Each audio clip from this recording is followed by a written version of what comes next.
Alors, TP numéro 8. Alors, on va continuer avec les simulations, c'est-à-dire avec l'utilisation du module random. Alors, cette fois-ci, il va falloir faire plusieurs simulations de lancer de dés. Par exemple, on va lancer 1000 fois le dé et on va regarder donc le nombre d'apparitions du 1, du 2, du 3, du 4, du 5 et du 6. Et on veut en fait les fréquences d'apparition de chaque chiffre. Et on va faire comme ça 10 fois 1000 lancers de dés. Bon, c'est un exercice de simulation de lancer de dés. Alors, vous pouvez évidemment utiliser ce qu'on a vu dans le TP numéro 6. Je vous rappelle, dans le TP numéro 6, quand on avait une chaîne de caractères ou une liste, donc ici on va avoir une liste, par exemple une liste de 1000 nombres, et il va falloir donc regrouper ces 1000 nombres en nombres différents, c'est ce qu'on faisait, et on donnait les occurrences de chaque nombre. Ici ce sont des chiffres, de 1 à 6. Donc vous pouvez évidemment utiliser le TP numéro 6, ça vous aidera. Bon, donc je vous laisse réfléchir quelques instants, et à vous de jouer. À tout à l'heure.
Alors voilà ce que je vous propose. Donc ici, bien sûr, on importe le module random pour pouvoir utiliser la fonction random ou randint, et j'ai ma fonction occurrence. Alors je vous rappelle ce que fait la fonction occurrence. Je l'ai légèrement changé, moi, un petit changement quelque part, vous allez voir. Donc ici, T, ça va être soit une chaîne de caractères ou une liste. Donc ici, ça va être une liste, ça va être la liste bien des simulations de lancer de dés, si la liste des résultats du lancer de dés, donc si on en fait 1000 par exemple, et ce qu'on veut c'est donc regrouper avec toutes les valeurs différentes et les occurrences de ces valeurs. C'est ce que fait normalement la fonction occurrence. T1 c'est la liste des valeurs différentes de t, et t2, les occurrences correspondantes. Alors là, je ne veux pas les occurrences, je ne veux pas le nombre, par exemple, de fois où j'ai eu 1, le nombre de fois où j'ai eu 2, etc. Ce que je veux, ce sont les fréquences. Donc la différence par rapport à la fonction du TP6, se trouve à la ligne 17, vous voyez? Parce qu'à la ligne 17, t2, en fait, au départ, t2, c'est donc sont les occurrences, et ici, à la ligne 16 et 17, je change les éléments de T2, je divise par la taille. J'aurais pu diviser par la taille de T2, parce que ici, T, T1 et T2 ont la même taille. Donc ici, à la ligne 17, ça veut dire que T2 contient donc les fréquences des valeurs différentes de la liste T. Bon, c'est ce qu'on voudra. Donc ce qu'on va faire, on va d'abord, ici, faire une fonction que j'appelle lancer n, en fait, qui simule n lancers d'un dé. Par exemple, 1000 lancers d'un dé. Donc je fais ça 1000 fois, bien, et j'ai donc des apparitions de 1, de 2, de 3, de 4, de 5, de 6. Donc comme ça, j'ai une liste de 1000 valeurs avec 1, 2, 3, 4, 5, 6. Et évidemment, j'utilise la fonction précédente, occurrence, qui va me permettre de rassembler tout ça, cette liste de 1000 valeurs, en deux listes. l'une avec 1, 2, 3, 4, 5, 6, alors pas forcément dans cet ordre-là, et l'autre avec les fréquences d'apparition de chaque chiffre. C'est pour ça que j'utilise donc la fonction occurrence. Donc t au départ c'est vide, je remplis avec mes 1000 valeurs, hein, si n ici vaut 1000, puis après je renvoie donc occurrence t, c'est-à-dire je renvoie un tuple constitué des deux listes t1 et t2 de la fonction occurrence. Bon, ça on peut le comprendre. Donc le paramètre ici c'est n, parce que on peut faire une simulation de 10, 100, 1000 lancers, on choisira nous-mêmes le nombre de lancers. Et après la dernière fonction, ici, qui sera utilisée, c'est la fonction m simulation, eh bien n. Donc ce que je vais faire, je vais appeler la fonction lancée avec comme paramètre n, et je vais faire ça plusieurs fois. C'est-à-dire par exemple si je lance je fais 1000 lancers d'un dé, bon, j'obtiens donc un tableau de fréquence d'apparition de 1, 2, 3, 4, 5, 6, puis je répète ça plusieurs fois. Bon. Donc ici c'est ça, c'est m, c'est le nombre de simulations de n lancés. Donc on recommence, hein, c'est exactement la même chose. Ici, t au départ c'est une liste vide, puis après je fais donc for i in range m. Et je fais donc chaque fois pour ces m fois, hein, je fais lancer n.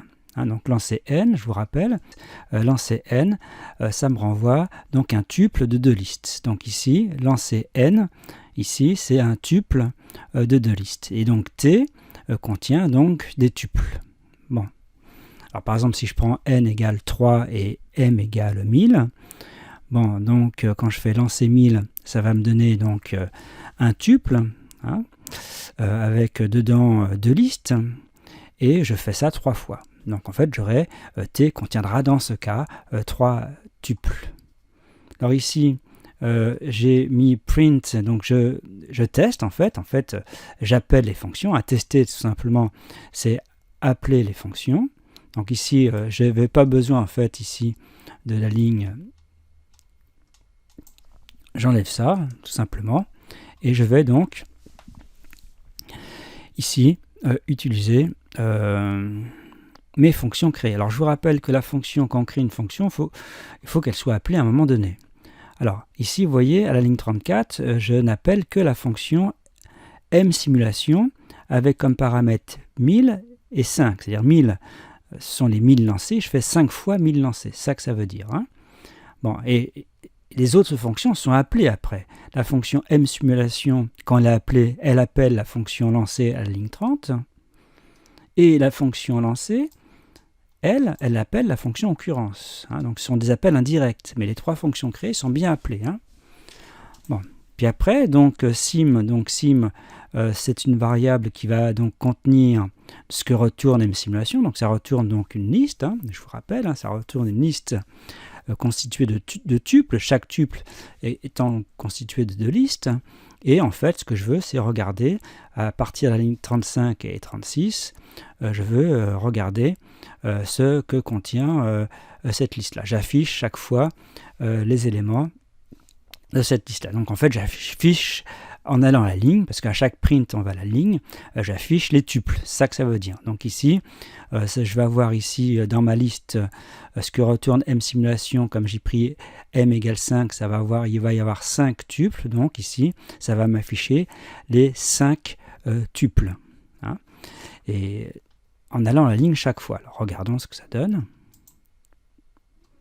Voilà, c'est bien ce qu'on a. Donc j'ai 1, 2, 3, 4. Donc j'en ai un qui est au-dessus. Voilà, 5.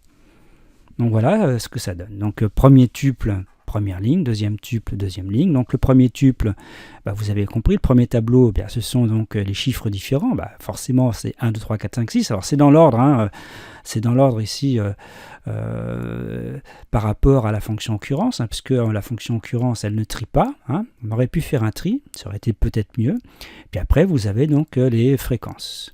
Par exemple, si on regarde le 0, ici 1711, ça veut dire que c'est la fréquence d'apparition du 3 dans les 1000 lancés. La première fois qu'on a fait 1000 lancés. Ici, si je regarde ici 0, 1691, c'est la fréquence d'apparition du 5. Hein, la dernière fois qu'on a fait 1000 lancés. Bon, alors ça peut être intéressant quand on fait des probabilités d'avoir à simuler comme ça des lancers de dés pour voir ici quelques propriétés en probabilité. Il ne s'agit pas de faire des maths, hein. Ici il s'agit de faire de la programmation.